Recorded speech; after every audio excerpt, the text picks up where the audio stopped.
We've got tonight. Who needs tomorrow? With electric unicorns. We got tonight, electric babe. unicorns. Why Electric don't you unicorns. stay? You know that song or not? No. You don't like any country songs ever. I hate country. And I dated a woman that liked country. Yeah? We just didn't get along when it came to playing music in the house. Oh, today. Hey, hello, guys. Hello. Happy Thursday. Happy Thursday, yes. Almost to the end of another week of our COVID time. Hey, did anyone win the election? No election wins. We are going to have Jurgen Huber on. He is one of a more prominent guest in that he is a professor. So no cussing? Yeah, we can cuss on the show. I'm just kidding. I know you know. 20 years professor at the University of Innsbruck. He had a profound impact on me, as you know, and we're going to discuss that because he has basically shown me in scientific terms something that I've been feeling often is that there is there's a trick that our brain plays on us that makes us think we're doing better than we're actually doing. And he's going to help us understand that better today. And where are we going to do this, Mr. Shalev? We're going to do it on a wonderful chaos, Bambos.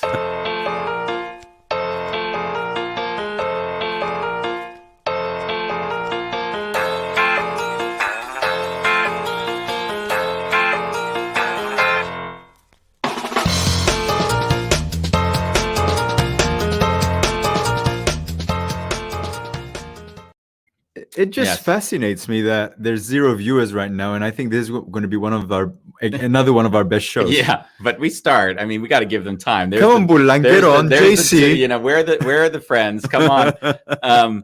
We have the topic of survivorship bias was a topic I've mispronounced it on several occasions during our show. Yeah. And yet I held it very deeply, and that I learned months ago when I had contact with Jürgen. So I'm really excited to have him on.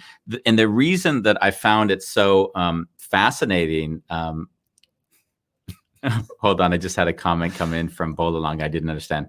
Why are you calling me zero? No. I think you misunderstood. We had 0 viewers, and then you came on. No, it's not.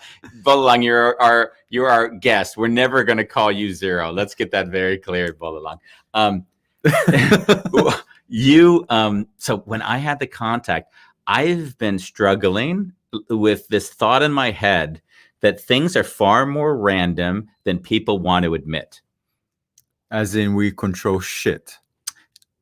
That also wouldn't be true, but we don't control as much as we want to believe we do. That's been a feeling I've been feeling deep in myself. That yes, we do have the power to do things in our environment. That's undeniable. We can create things that no one else can create. That's clear. But a lot of times there's people that do the exact same things as other people that succeeded and they failed. And we think that just because 3 of the million people that did it that way, that's the way to do it. Yeah. But we don't look at the other 999,000 people who did the exact same thing, but it didn't work for them. And that's why I'm often talking about loving how people dedicate to a process more than just the success, the outcome. Because what I see is it's the dedication and the refining and the learning, which is the success. And then great that the outcome comes, but sometimes that outcome is not dependent on the individual. And that's been a feeling I've had very deep. And speaking to Jürgen, that was something that became clearer to me than it ever had before. Because he gave me something very funny, which was just simple mathematical equations to help me better understand why that was the case. Yeah. Should we bring him on? I say we bring him on. There you are. Hello, and good evening. Hi, Andy. Hi, Bambus. Good evening. It was funny to hear that they say simple mathematical equations are fun to you. The face of Bambus when you said that. Yes. This is like we're talking like water and fire, right? So yeah. I get fired up when we talk about these things, and Bambus is like, "Oh Jesus, do I have to like work out the scientific equations?" There he is. Which is kind of good because in the middle of the show, as I ask questions, he'll at some point turn and say, well, Jürgen, tell me, how was the relationship with your mom and dad? The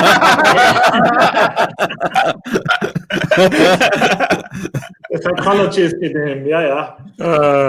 So help me understand, like, what brought you to begin with to behavioral finance? Out of all the things you could choose to do in your life, why that? Oh, I did a lot of other things before. So what did really bring me to this? Stock markets to some degree. So when I was 12 years old, I bought my first stocks. And when I was 12 and a half years, it was a full loss, minus 100%, which is tough for a young boy who doesn't have a lot of money. But slow down. You, at 12 years old, put money in the stock market? Yes, and I bought one individual stock or one stock company. It's called Bougainville. That's an obscure island in Papua New Guinea. They have a mine. And the moment I bought it, there was a rebel movement declaring independence, blowing up the mine, losing the independence war, and so on. So I lost all my money there. But by the way, now how much did you actually put? Yeah, how much? How much are we talking about? If we converted it to euros today? Inflation adjusted, so it was actually 200 euros, but let's say 600 euros into the... Wow. Which for a 12-year-old who is not from a big, rich background is a lot of money. Yeah. So I did become quite fascinated with this. And over the next few years, I completed my studies and I went to university. I won and lost some more money on the stock market, and I observed that people behave extremely strangely on the stock market. So whenever they are successful, it is their grand vision, their great plan, their wonderful analysis. Yeah. And whenever something goes wrong and tanks and crashes, it's never their own fault. Could have foreseen this. Nobody could have foreseen corruption or a financial crash or a Trump win or whatever you want to have. Yeah. So losses are never self-attributed, and successes always are. So let's slow down. Just that one point. You're making such a... I don't want to jump over that too quickly. Like, in life, everyone is full of a story, and the story always suits the narrative of how they kind of want to see themselves. So yes. If I want to see myself as a success, then of course I'm going to take credit for everything that goes wrong, and I'm going to diminish the reasons why it was someone else's fault or a situation that made it that it didn't work. Correct, exactly. And I think that's really important for us, and it's probably ingrained in us since the Stone Ages. We have to take risks occasionally, to jump at the tiger or bear, to wander off from Ethiopia to some other region. That's involved risks. And you have to attribute the successes to yourself. If you fail, often enough, you are dead anyway, so you cannot tell that you failed. But the survivors, they will attribute the success to themselves or to the gods that they prayed before. So suppose there are 5 people praying to 5 different gods, wandering off in 5 different directions. Yeah. Those who die, you will never hear again. And those who survive will attribute it to the wonderful gods who gave them some promised land. Wow. So in that way, let's slow down. A little bit to survivorship bias. No. I was going to say, you're already touching the survivorship bias concept. And what I hear is it's kind of fascinating. I've never really thought about it that way, but there is a degree of what's the trait, the survivors, the traits that are strongest live longest. Alpha? No, they're the famous professor who did that theory that everyone uses that I can't think of at the moment. The egoistic gene of Dworkin, or forget it, and I'll come back to it when I'm less active in my head. So what my point was that it's weird to think that everything around us, Darwin, that was the word I was looking for, that it's a little bit Darwinian what you're talking about, because everything that survives is then elevated into be correct. In this case, a religion. Yeah. Exactly. And it's especially in business life that's so often so wrong. Okay, so Steve Jobs, for example, this wonderful success at Apple, he failed repeatedly at Apple as well. He was fired from Apple because he was such a horrible boss, because he was so horrible in treating other people, including his child and his woman in his life, and so on. So some of the things that he's doing or has been doing are not that admirable. The same is probably true for Elon Musk. So I think he has wonderful traits, and he's very driven and has a lot of vision. But at the same time, working 20 hours a day and forcing others to do the same and sacrificing everything, it's not a really good work-life balance in my opinion. But getting to Steve Jobs, because this is a nice one to throw in there. So it's almost like if Steve Jobs died before he went back to Apple to create the iPhone, then he would have just been some guy in the world that tried a lot of things but didn't quite ever cross the threshold of remarkable. Nobody would have known about him except for a few freaks who said, he built an early Macintosh or whatever, Interesting. But after 10 failures and then the one success, all of a sudden we'll remember them for that one success as if that failures didn't even occur. Exactly. Yeah. And people overlook that not only the hard work but the failures and so on. And that's true for all these management gurus that we have heard about. Yeah. Henry Ford is the same. He created a huge Ford Motor Company, and then he failed miserably in the 1920s. Giving a huge market to General Motors because he said, oh, yes, you can have a Ford car in every color you want as long as it's black. So he was not ready to build white or green or red cars. They had to be black. And so he gave up a lot of market share because he was so stubborn. But he's not remembered. But isn't that always the case in my life? Because when I'll look at a manager or a leader, the same qualities that made them successful are the same ones that work against them. Exactly, I've seen small businesses where the director or CEO will be really, really aggressive and quite bullyish. And then with 8 people, it works. You can be a bully with 8 people and you can kind of make it work. But then when you want to scale it to the people hiring people, the fear doesn't scale well. So it's interesting that's an interesting quality that I've seen as well. Yeah, fully agree. And you can have the same thing with Napoleon or many other people. So it's political leaders, it's business leaders, and so on. Yeah. So you, 12 years old, you lose a lot of money. 600. Yeah. And basically, first of all, I'm amazed that your parents let you invest anything at 12 years old. That says a lot about how they wanted you to learn and experience life, which is really beautiful. But when you progressed from there, how did you get, because you went in, what they often, the horrible joke is those that can do and the others teach. So so 12 years old, I assume you didn't give up on investing and say, this isn't for me, I'm going into education. So what happened? So what happened between 12 to get you into the whole idea of behavioral science or behavioral finance? Well, I had a few very good teachers at school and a few bad ones as well, but the good ones were inspirational. And so I decided to study business because I had a very good geography and economics teacher. Okay. And my goal was to become a very well-paid and successful manager. Actually, the CEO of Siemens. Siemens is a huge German conglomerate. And at this time, they had the largest cash reserves in the world. And I thought, wonderful, I will become CEO of them. And then I built an amazing space company, actually. So I wanted to go into space, a little like Elon Musk. Mm-hmm. And so I studied in Innsbruck, International Business and Economics. I went to New Orleans, studying at Tulane, went back to Innsbruck, got a very good job offer at a major bank, and declined it to earn 20% of that, but doing my PhD. Wow.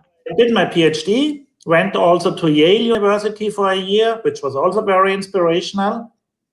And 3 months before graduation, so I still always said, I'm going to go into business world and become the head of Siemens. But 3 months before, I said, reflecting, I said, actually, I like the teaching, I like the research, it works out nicely. I got an offer for a postdoc, so I said, let's spend another few years and see how things develop. And they developed extremely nicely. Academia can be real fun. I met an incredible amount of interesting people. Amazing people. The Nobel Prize laureate Vernon Smith, 93 years old, every day the first in his office at Chapman University in California. Extremely smart, driven, and so on. And dozens or hundreds of other cool people. And I liked the teaching, and my students liked me doing the teaching. So it kind of stayed this way, and I'm super happy doing this. So you make choices in life, and there are many good choices. I would have become or stayed a happy person if I went to this bank and then whatever, making a banking career or really going to Siemens.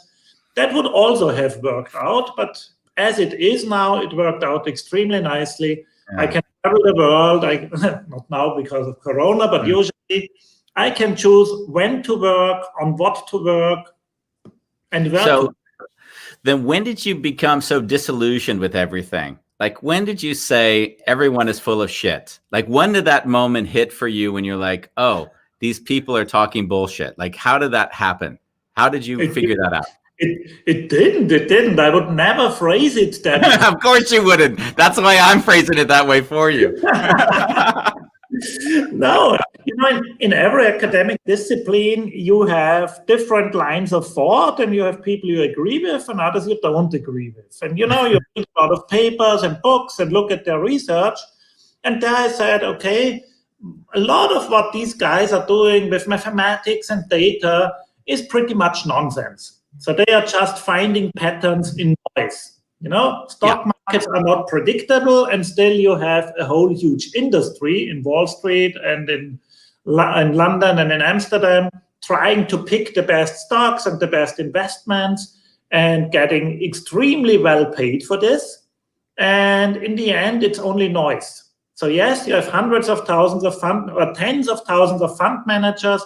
Some of them will outperform the market just by chance.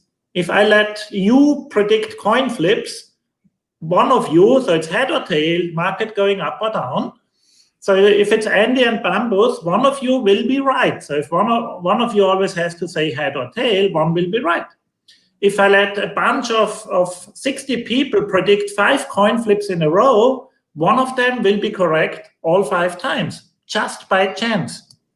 And these guys predicting 5 coin flips in a row, meaning having a fund which outperforms the index 5 years in a row, they become huge stars, get millions paid, and money flows into them. And that's nonsense. And if you want to have the word bullshit and so on. Hold on, but like what you're saying, it's like I really was, when you were coming on before, I wanted to say you are, although you don't present it that way, you're the most controversial person we've had on the show. Oh, okay. In my eyes. I had many controversial people. We don't have that many controversial, but you are, for me, the most. And the reason why is because you dispel so many of the common beliefs that are so implicit in society that basically, if we took you seriously, then we'd have to rethink everything, like everything. Because what you're saying is, oh, go ahead.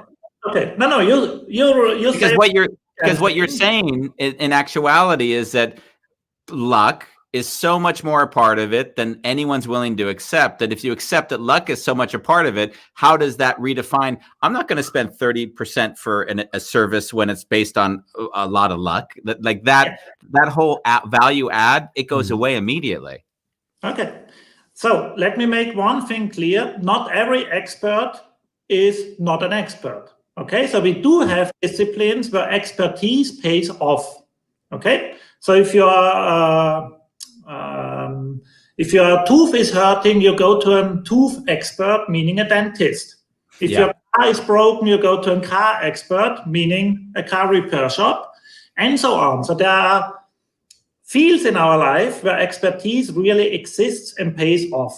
Okay? Yeah. It's usually the physical stuff where you build or repair things. A professional architect will probably be able to construct and build a better house than you and I do.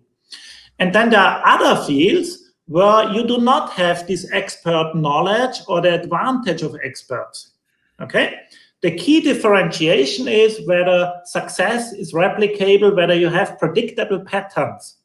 Okay? So a weather forecast, given our satellite technology and so on, in most countries, the experts can do weather forecasts 3, 4, 5 days ahead pretty well.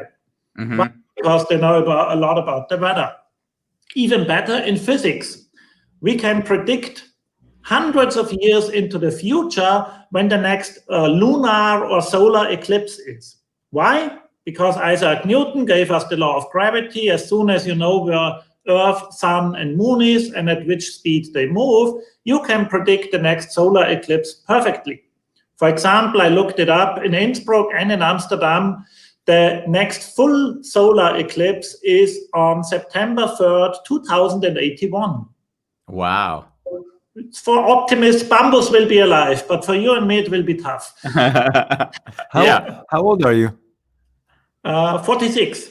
You're a kid. 107. It's possible, but it's for optimists. You know what's so funny is that I feel like you take your life so much more seriously that you're older than me. Like I just from a maturity level, like I'm like, wow, even though I'm older, I just feel like you're older than me.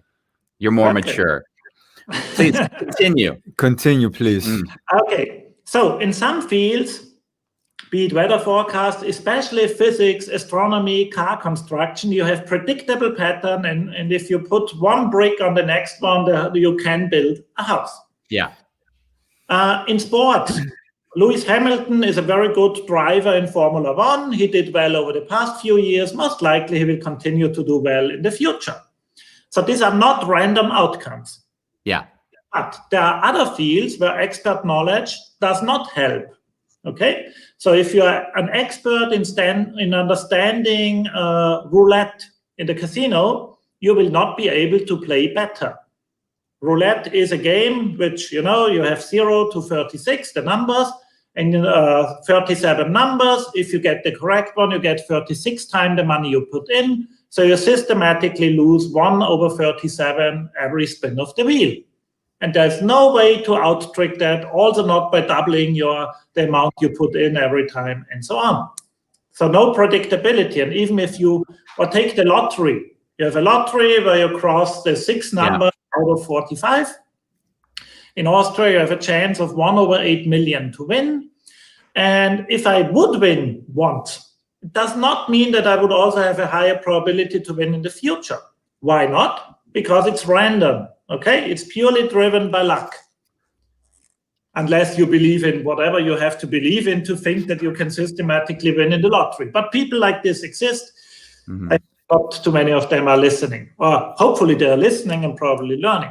We have a lot of atheists. The question is, how or what are financial markets? And most people think that financial markets are also driven by laws of physics, by the law of supply and demand, and an expert knows much more. An expert who holds a degree in finance and a CFA and MBA in finance, they know what forward futures and options are. They know how to value bonds and stocks and so on.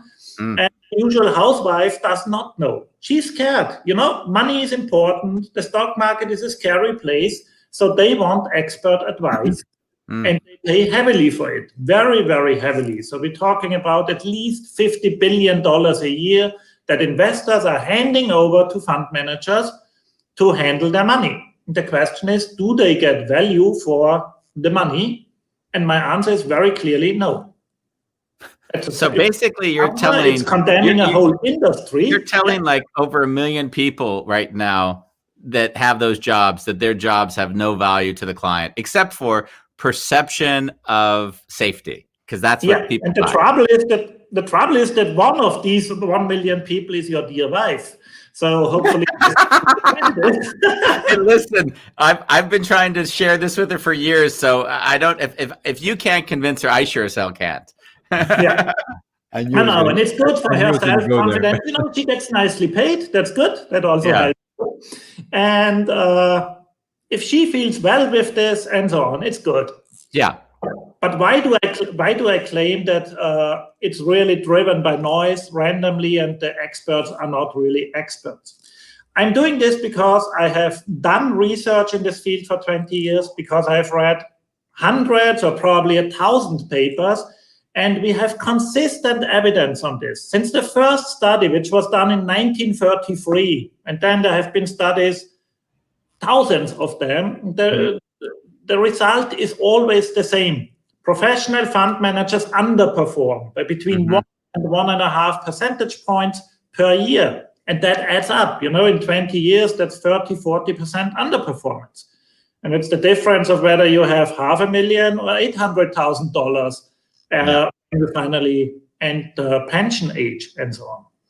But you said to me once that there was even a study done where the monkeys picked alongside the fund managers, and they perform better. Is that an actual thing, or did you make that story up just for? No, I can give you a link on that.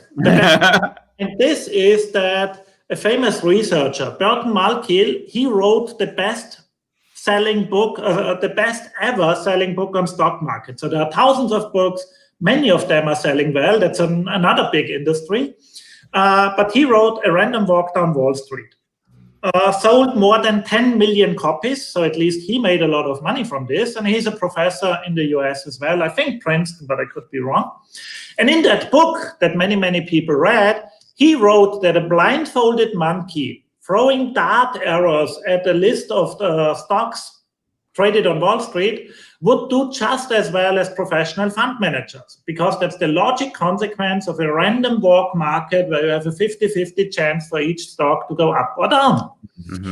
And many millions of people read that. Some of them were journalists. So some Swedish journalists at the newspaper Expressen, they read it and they found a monkey, a chimpanzee called Ola, who was able to throw dart arrows. Not every monkey can throw dart arrows. So they brought in Ola, and they asked the 5 biggest Swedish banks whether they would be ready to send in a broker to contend against each other and against Ola. And they all did, overconfidence. It's not that they are all fake. They honestly believe that they have and provide a good service. Otherwise, how do you look yourself into the mirror? So we are convincing ourselves, oh, we are great. So they came in, the 5 brokers chose the best stocks they could find on the Swedish stock exchange, Stockholm Stock Exchange, and Ola threw dart arrows. And after 3 months, so they said it would be for a time span of 3 months. After 3 months, they looked what the performance was. Ola made 17%. The fund managers on average made 4%. So Ola outperformed them by 13%. And the best fund manager had 12%. Among the 5 fund managers, I had 12 and the others had 8, 4, 2, -5, whatever. So that's not made up. So you can read this up, or I can send you material and links on this. Yeah. And there have been many other studies. I have a dromedar doing the same thing, or a porn star doing the same thing. And mostly the non-experts, as I would call them, who can only pick randomly, outperform the professional fund managers. But the porn stars probably know the names of the companies that sound better, and that probably some have better marketing. Exactly. Yeah, the pro, they know that probably green technology is now better than the steel industry, so they invest there and so on. But they do not take into account that everybody knows that, and that therefore the green stocks have already been priced up, and the steel companies are very, very cheap. I love it. So that's only anecdotal evidence, but there are full studies, of all the funds traded on the American stock market, for example. And what we see here, and such studies have been done consistently for the past 60, 70 years, what we see is that professionally managed funds underperform by 1 to 1.5%. Now, for a long time, and may I? Yeah, I'm loving it. I was actually wanting to segue at some point to the survivorship bias photo to discuss that, but continue, and then we move there when you finish this thought. Two more things. One thing is, so if we have studies for 60 years, why would investors not listen? First thing, they are listening. So since last year, for the first time, more than half of the money on the American market is invested passively, meaning in index funds and ETFs, which are at very low fee, not actively picking stocks, but just taking the broad market. So the market is finally listening. So basically, I don't know, Bambos isn't big. I don't know if you're aware. It would be like just saying we're going to throw all these stocks in a basket, and then you buy that basket. So you don't, just to make sure. So you accept that you will not pick the best stocks. You accept that you are not outperforming the market, but you get the market return, and that's enough. That's 6% per year over the past 120 years. Every year, 6% on average, making you decently rich, compared to the 0% you get on your savings account. Okay, so that was the one thing. Why are they not listening? They are, finally.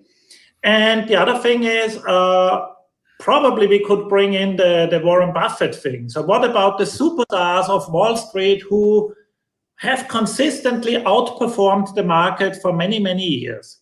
So when I give lectures like this or talk to people, probably one earlier. The one earlier, okay. So when I talk to people about that, somebody raises their hand and says, oh yeah, but what about Warren Buffett? Warren Buffett is a star investor. He's now over 80 years old. He's the Oracle of Omaha, a very decent and nice person. And his company, Berkshire Hathaway, has outperformed the market enormously and has become remarkably rich. So he's managing more than $400 billion and so on. Yeah, Ronnie read his autobiography, which was like that big. It was amazing to watch her that interested in anyone's life. And he's a cool guy, no question about this. But when so what we see here is the performance of his company, Berkshire Hathaway, over the past 10 years, meaning 2010 to 2020. And what we see, he did indeed do very well. So the value tripled from 100 to almost 300. So indeed, it's a strong performance. But he says, my benchmark is the S&P 500, the Standard & Poor's 500, meaning the 500 largest company trading on the American stock market, and I want to beat them. So the question is, does he beat them? One would probably expect, yes, if he's such a big star, he should. Yeah. Now, when we compare this, and that would be the next picture, the one you had before. So when we compare this, we do see, no, he's not outperforming. So the orange line is Berkshire Hathaway, the blue line is the S&P 500, and we see they both do very similarly. So the S&P 500 was ahead in the first few years, and in the end, the S&P 500 is ahead by 1 percentage point. So essentially, so you're telling me, sorry, the myth of Warren Buffett is that if he took all of his money and just put it in the S&P across all stocks, he would have done just as well as this glamorous Berkshire Hathaway story that's been created. Is that what you're telling me? Yes, and you see it here. You know, you put 100 in the market or 100 with this celebrated and super informed insider Warren Buffett, who gets wonderful deals, has a lot of information, is inside on a lot of stuff. And in the end, he did not perform a single percentage point better than the S&P 500. Amazing. Get the S&P 500, on it, an ETF, at a total cost of 0.05 percentage points per year. So only a 20th of a percentage point, almost for free. Yeah, but what you're also not including all the fees that people have to pay to Berkshire Hathaway, which is taking down their actual investment anyway. Exactly. So what we get here is even a flattering picture, and that's already the star. So what we find is that many funds, more than 80% of funds, underperform the index each year, and don't outperform, do so randomly. How can I claim that? Because they are not persistent. So if you would have a fund who is good in 1 year, he should also be good in the next, and the year thereafter, and the year thereafter. Well, I can name one that actually did that. Yeah. Madoff. Bernie Madoff, yeah. Yes. It blew up. There are others. So there was a Mr. Paulson. He was a real superstar on Wall Street because he had outperformed the market 14 years in a row. So people flocked to him. He wrote a book, and he had more than $4 billion under management at the start of the year 2008. And he had outperformed the market from 1994 to 2008, 14 years. Okay. People loved him and trusted him. And then he said, and then there were the first wobbles of the financial crisis, the housing bubble and so on. And he said, I trust the American market. I trust the American housing market. And he started putting his 4 billion into Fannie Mae and Freddie Mac, two mortgage banks. And in the end, he had put all his money into Fannie Mae and Freddie Mac, and they newly both went bankrupt, were taken over by the government, and his 4 billion turned into zero. Exactly. Madoff and others are successful until they are not any longer. Yeah. So we have a lot of scandals and scams in finance as well. But even without that, fund managers will not be able to deliver value, and they are still being paid well. And why? Because people want to trust experts. They learn it from many fields, from dentistry to plumbing to car mechanics. Well, can you trust? So, as you talk, because you work in the behavioral science area, and I work in the personal development space, and weirdly, I don't see those two any different, because I've been annoying Bambos for a few months now, trying to say things like he'll watch a lot of success people. And I'll always say, Bambos, the success people were the lucky ones that are telling you how to live and work, but they were one doing the exact same thing as everybody else. So it's not that not doing that it's not that it's bad to do that. It's not that you shouldn't do that, but to believe that that's the only factor that's going to make you successful is delusional. And that's been my. I'm fully with you on that. Yeah. And I guess that's been my angle. Between the fields. So personal development, coaching, or behavioral finance, it's all very close together and probably has the same lessons. Yeah, but keep in mind is that the thing I've seen, and I see it a lot because of this is at least where I've had my focus of time and energy, is that the people who haven't even succeeded yet, they stand in front of a Ferrari that doesn't belong to them. They, I always laugh because I think, I'm sitting there watching them and I think I've taken companies public. I've done fundraising over, millions and millions of dollars, like all of these achievements that I don't, it's just me doing my work. And then I look at this kid who I know has never worked, never done anything, but he's standing in front of a car that he doesn't own, talking to others and telling them that I can make you successful. And it like in my mind kind of just like, how does it work that they haven't done any of the groundwork, but all of a sudden they need to feel like somebody outside of them can give them the answer to whatever they think success might look like. Yeah, because there are so many people who are so insecure, who need this aura of success and who are ready to listen. And of course, with influencers and with the internet and Facebook and whatever you have, Twitter, Instagram, this has overboarded. Honestly, because formerly it was limited, any person could just influence a few 100 others, and now you're in the millions. Yeah, well, now you and I couldn't be influencers because we're not attractive enough. But I've got a question for you. We're 38 minutes in, and I have not got to put on and have you share survivorship bias, which is the top. Although we've discussed it, I'd love for you to tell the story properly because I've butchered it for several weeks now.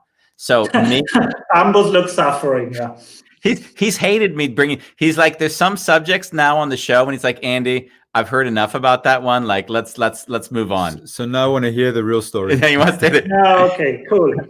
Well, the real story is a story that starts in war, and actually in World War II.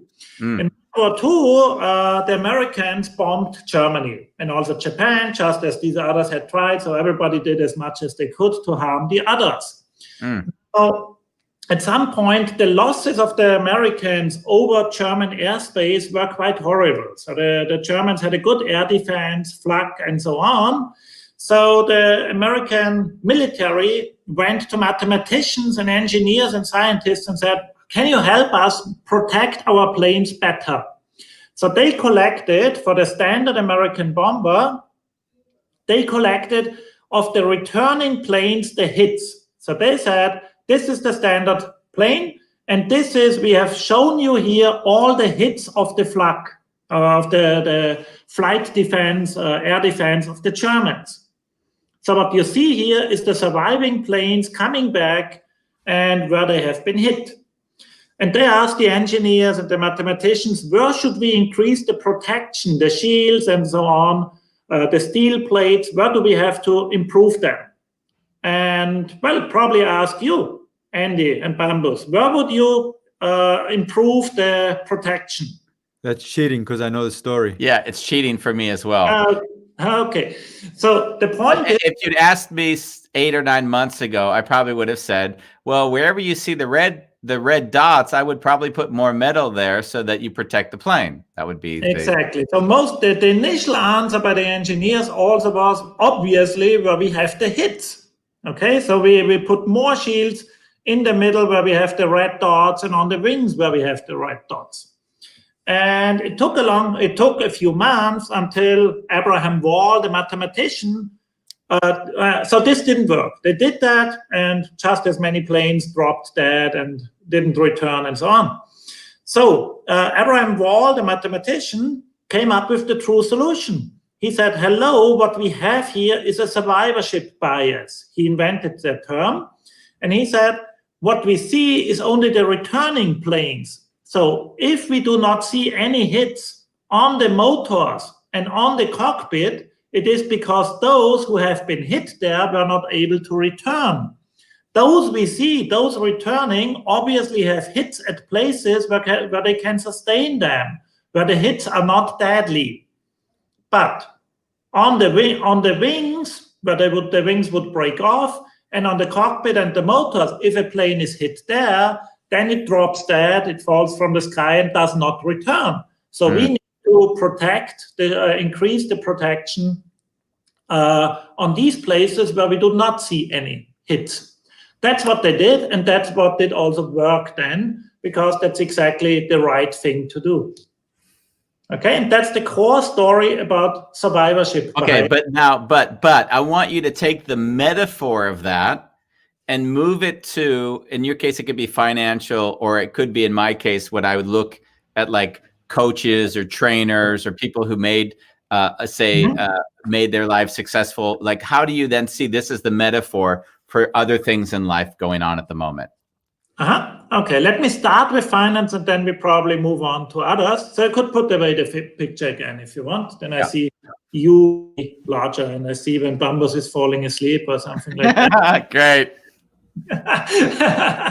Are you falling asleep yet? No, he's not. I think he's in.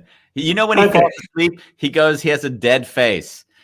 So when he's a dead face, then I know, oh no, he's out of it. Now he's here. That means I shut down. Yeah, but he's here, so I'm loving this. Like I'm waiting for something that I haven't heard before. Stated well, though, I hope. Yeah, definitely. Please. You guys spend too much time together, I guess. That's probably the problem. Yes, way too much. You're 1 meter distance, and your mom aren't you in the Netherlands, and there's a strict lockdown. Yeah, he's part of my pod. We have a pod. Okay, perfect. And he's part of my pod. So continue, please. Yes. Okay. So in finance, it's most prominent with funds, okay, and fund performance. Suppose that in a given year, you have 1,000 funds, different funds with different investment strategies starting out. Some of them invest in Tesla, others go even short in Tesla because they have different outlooks. You always have the optimists and the pessimists, those betting on a Biden win or a Trump win, and so on.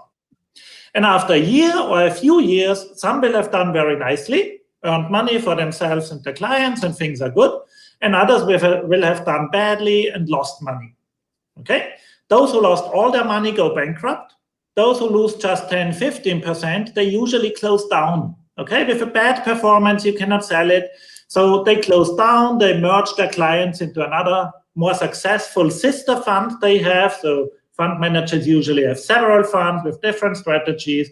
The investors get a letter of the bad funds, they get a letter saying, we will merge you with the more successful A fund instead of the B fund, and instead of minus 20%, in the future you will participate in the wonderful performance this other fund had.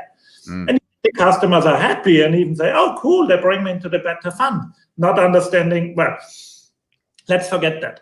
The point is, the unsuccessful funds, the bankrupt and the ones not doing good, they disappear from the fund listings. They disappear from Bloomberg and Thomson Reuters and any public available databases.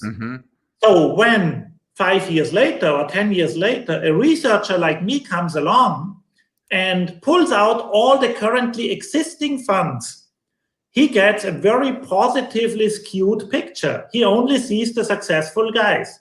In all the databases I'm pulling out, I don't have the non-survivors. And just a few weeks ago, a master student of mine and myself, we managed to get a full list of 1,040, but let's make it 1,000, actively managed funds in America that existed in the year 2000.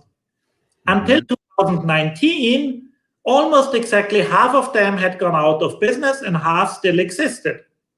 Now, surprise, surprise, those that were still existing had made on average 7.6% return per year on average. And that's the only number you usually get. That's also what the fund managers boast and tell you. We did so well, we are doing so well, we increase your wealth by 7.6% per year. We were able to track, because of a unique database, also the performance of all the other funds and what a real investor would have gotten if he had put, $1 into each of these 1,000 funds. What would he have gotten? 4% instead of 7.6%. So the non-survivors made on average very close to 0% on average. And the real performance that you can expect is 4.5 or 4% and not 7.6. But you get this survivorship biased picture. The same is true when you look at the currently successful companies on the stock market. Everybody talks about the FANG stocks, so Facebook, Apple, Google, Amazon, and Netflix. Okay, and they all did extremely well. That's why we talk about them. Everybody has heard about Tesla. This car company never having made a profit in any year and still being worth more than the total car industry of the world put together. So, Tesla is worth 400 billion, having only lost money so far, and I still like Elon Musk. And then you have Volkswagen and Mercedes and BMW and Peugeot and Renault, and they all put together, making 50 million cars, are not worth as much as Tesla, making 300,000 cars at a loss. But Elon Musk is the star, and nobody would know any other car manager. Even I don't know what the boss of VW is, or of BMW. Okay, so there's this, it goes hand in hand with star self-promotion, being very active on the media, and so on. But we very often get a very deranged picture, and that's survivorship biased. The same is true in a lot of management literature and so on. We only read and buy the autobiographies of the big successes, of course. And as you said, Warren Buffett is as thick as this. Elon Musk has written several which are decently thick, and so on. Yeah, and I think it's the brain, and that's where the behavioral science becomes, not just behavioral finance, is that the brain has this longing for something outside of itself. Because if we were all Buddhist, there would be no market, because we would just be at peace with what is. So we need the early 1920s marketing that came in, where they started to sell people on things that they didn't really need nor want, but they created the need or the want. And I think in some weird way, like I see in my industry, that the word purpose makes me want to puke, because if I say to you, your life, have you found your purpose, right? And I start putting that out as a concept, and it's so ubiquitous that everyone's asking themselves at this very moment, I don't have a purpose. Oh my God, I don't have a purpose, right? And then they start judging themselves for not having the thing that apparently you're supposed to have a meaningful life. Then all of a sudden you have to search for the thing, and you know what? I know 50 people that can help you find it for $5,000. Exactly. You need a lot of consultants telling you and helping you and then coaching you and so on. Fill out this form. Yeah, but you still need to convince them that their life, like if I said to you, life is purpose, just being here with me, this is the purpose, and we're living it, and isn't this great? And aren't we having a great? No, that can't be it. There needs to be more. There must be more to life. Yeah, it's so nonsensical and then creating unhappiness and so on. Yeah. Yeah, it creates a lot of unhappiness because then people continue to have to look outside of themselves, and then they think that they're missing something, as opposed to dealing with the fact that we're all lonely and we're all going to die, and it's a pretty sad life. No. We are not lonely. We are probably all going to die. You're ending the shows in a pretty. What'd you say? What'd you say? Oh, I said yesterday also you ended the show with a pretty grim. Yeah, I've been pretty gruesome lately, but I mean, it's what I really feel. I don't necessarily share it all the time, but it is kind of how I feel for sure. Yeah, I think everyone feels it, to the fact they can allow that to be. By the way, we do have some comments that have come in through the show from Bolalang, and we had Raul as well. Is there anything that jumps out at you, Bambos? That's the jobs that are paying. He says the jobs that are paying, that are well paying, and the ones where there is no certainty that your expertise is working or not. I can't remember what that was in relation to. Oh, that's okay. We can go on. Yeah, so he essentially thinks that especially those jobs are overpaid or extremely well paid, where cannot really attribute the access to expert knowledge. Yes. Finance is absolutely overpaid. But probably medicine is as well, and still a top surgeon is good and has expert knowledge. So I'm perfectly sure that it's a general rule. And he's saying basically about anyone who can offer high rates, then they've created an image of success, which I can certainly agree with. If you create the image of success, you can charge more for it. I'm going to find the Porsche when I go home. No, of course. If I go out and say, I'm a fund manager and my last 5 funds have crashed, then probably nobody will give me money to manage. So I have to show that I've been successful. And I think Raul said, first I explain all this. We're talking about how Warren Buffett and the monkeys would perform, equally well. He says, first I explain all this, but no one's willing to pay for receiving a conclusion. They want to pay for the expert that basically is just going to rip them off in the end. That's the idea. Yeah. But people feel much better when they have the feeling that they have a trustworthy, experienced experts and so on. So there have been studies also exploring this, in the sense that there were experts and lay people, and they had to predict the future performance of stock market.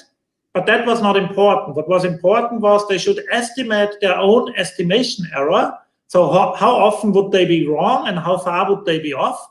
They should do that for themselves, and then estimate how far would the experts be off and how far would the average lay person be off. Okay. So the result was that all the estimation errors were too low. So actually the real mistakes were larger than anybody had expected for anybody. That's the first thing. So a huge overconfidence overall in predictability. But the point is that experts predicted that experts would have a low estimation error, let's say 5 percentage points.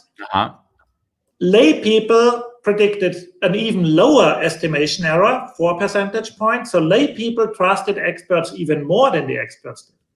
Everybody agreed, the lay people and the experts agreed that lay people would be 2 times as bad, so they would be 10% off. And actually, in the end, they were experts and lay people, both were 12% off. And there was a difference in how well they did. So the experts were just as good or bad as the lay people, but experts and lay people had trust in the expertise of the experts. Meaning that, first of all, we have overconfidence of the experts. I think they do believe, and most fund managers do not think that they are doing a nonsense job. No. And usually stock markets go up over the long run. So most fund managers can say, out of $1,000 5 years ago, I made 1,200. That it could also have been 2,000 just by putting it into the index. You can blank that out for different reasons. Yeah. And the lay people, they all wanted to trust the experts, and they did trust the experts. That's also a very common phenomenon, because we want to, in this scary place, financial markets, where we do not understand what goes on. So we being, whatever, a plumber, a housewife, a car mechanic, we want to trust an expert because it's so important. Everybody has money life. Everybody is told, oh, you have to save for your private pension and do something and invest and so on.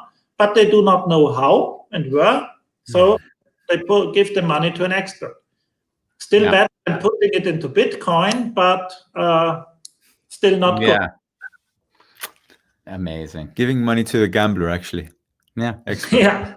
Yeah, exactly. Yeah. If you saw it that way, then it'd be more honest. That's right. Yeah. At least you have someone to blame, though. Random process. Sorry. I had 3 questions come up, but then I started listening to you again, and then I couldn't remember the questions. So you didn't write them down. Usually, I have to write nowadays because I get so into the discussion that I forget the things that come up until like. So how's the relationship with your father? Don't answer that question. It's good. Don't worry. So how are we going to tell your wife, Andy? I've been telling her in subtle ways. I've had certain feelings. I told her. I know you've told her. Frankly, into the face, but she's convinced. But she's convinced of herself, like anyone in the finance industry. So that's exactly you couldn't do the work unless you had that level of confidence, right? Well, if you're paid €1 million per year, you can still do it. Yeah. Okay. Say, hey, I stick close to the index. Nobody will realize, and I get the 1 million. It's okay. I think to myself, so. Because I'll do coaching and mentoring, like relationships, right? And I laugh because in some ways I've convinced myself that I'm good. Mm-hmm. Okay, and I don't take many of them because the ones that I already can see the characteristics that it's not going to work out anyways, I don't take them as clients. Mm-hmm. So in a weird way, I've got my own survivorship bias by saying, okay, I'm not going to take these 10 clients, which may be just through years of knowing what won't work anyways. And then I've just worked on the 10 and I'm like, okay, I can help you because both of you are ready to admit that you're the problem in the relationship. But it's your expertise that can see that that's not going to work out. Yeah, it's the expertise of seeing it's not going to work out. But for the other 10, maybe they'd go to a relationship counselor and they'd be just as good as I would be. So in a way, I could be totally deluding myself that I'm any good at that work just because I've decided that at least I know what doesn't work. And then, That's probably something you have to think about for the next few years. Yeah. I can live with it. That's for sure. I don't have any ego that says, but I know that if I didn't say I was good at it, that the clients that I do work with wouldn't trust it. They wouldn't be willing to take the risks that they have to take, of course, when I'm working with them. So there are things that also are required for it to work. I know. A good counselor, consultant, whatever, has to believe in what he's doing. Otherwise, it cannot work. You have this aura of expertise and confidence. There was one other thing another field that I always have laughed at, and it's fitness. Because I've always said, every fitness trainer is just as good as the next, more or less, right? And my theory is this, and I could be off. And any fitness trainers I'm insulting at the moment, I know. But at the fact that they get you off your ass to go to the appointment is 85% of the work. I think 95, yeah. 95. Making sure that you do something regularly. Yes. So the fact they dedicate you to do something regularly means that you will get more fit and that you will be, and of course they'll influence your eating as well. So that I don't want to discount the other side that they do have influence, but the humor is that just the fact that they get you active by paying money and not saying, hey, if I pay the money, I got to show up. That's like 95% of the value that I've laughingly looked at. Yeah. Fully with you on that. Yeah. So with you and I leading the world goes to shit because no one has a job. Nobody actually can sell any services because we all say, hey, everyone's just as good as everyone else. So how they have to give out universal income because in the end, we'll all just be a happy being. That can't be good. I don't know on that. But I wouldn't see it that pessimistic. So it still needs some jobs and so on, but probably and hopefully we'll really get to a world where we don't need to work too much, and probably the 15, 20 hours that per week that John Maynard Keynes had foreseen 80 years ago will come true. And the problem, I mean, how many productive hours do you have per week? Yeah. Well, let's see with the artificial intelligence, right? Yeah. Well, we've come to the end of our hour, and it was a very nice hour. I really enjoyed our time, I have to say. Yeah. Is there things coming up or questions? Because I was active, and I don't know if there are things that came up. How was the relationship with your parents, by the way? Good. But my parents' relationship was not so good when I was 11. So they divorced at that time. But otherwise good. So I'm well with both of them, and they are well with each other again. So it's good. How does a 12-year-old acquire 600 euros? Yeah. Saving. I mean, hello. My son is 11 years now, and he holds 800 euros in stocks, or actually in ETFs. Oh, really? Yes. Of course, they listen to me. I tell them. So my daughter she has stocks a little bit. So hold on. Do your kids look at the performance? Yes. And they talk to you about it as well? That they are happy with that because we are in the green, essentially. And they are proud. They tell it in class, in school. And my son, so they have started kind of a competition. So 3 other boys have now also invested. And I think that's extremely good. The earlier you start, the better. And what happens on the day that there's the bust and they've lost a lot of money? They won't lose everything, of course. So like, how do you engage them to kind of ground that energy when they have to suffer through that? I show them and I tell them we are still in the green. So that just happened last week. Last week there was minus 10% because Corona hit Europe harder than expected. We have lockdowns all over. So I told them, now you have lost 10%, but it will come back. And this week was a very good week. So every day they made like 2% or so. So they are back where they had been 2 weeks ago. I love it. Too regularly. It's not that every day we talk. That's also not healthy. Put in money, let it be there for a few weeks or for a few months, and then check again. That's what I advise them, and they love it. I think it's incredible. If you think about it, it's preparing your children, of course, to sort of build a sound financial understanding of how things work, right? Sooner the better. I just can't think. I can't imagine that, like, on days if the kids weren't mature enough, then I can imagine that there would be dramatic feelings of emotion that would feel hard to deal with at that young age. But I'm assuming that it isn't. That there's a way of that. No, it's a question of framing, and I see they can handle it and so on. And as you say, I want them to understand that to build a good financial health and wealth, at some point they should own the real estate they live in and have a nice nest egg of stocks or of investments on the side. And that the savings account doesn't pay off. I mean, getting 0% when the inflation is 2%, you just lose money. I love it because as we have you on the show, and we, my dad was, he was a what do we call it? CPA. So I was raised with a lot of, people managing money, but he never held my hand to explain to me how things work. Bambos's dad never held his hand, period.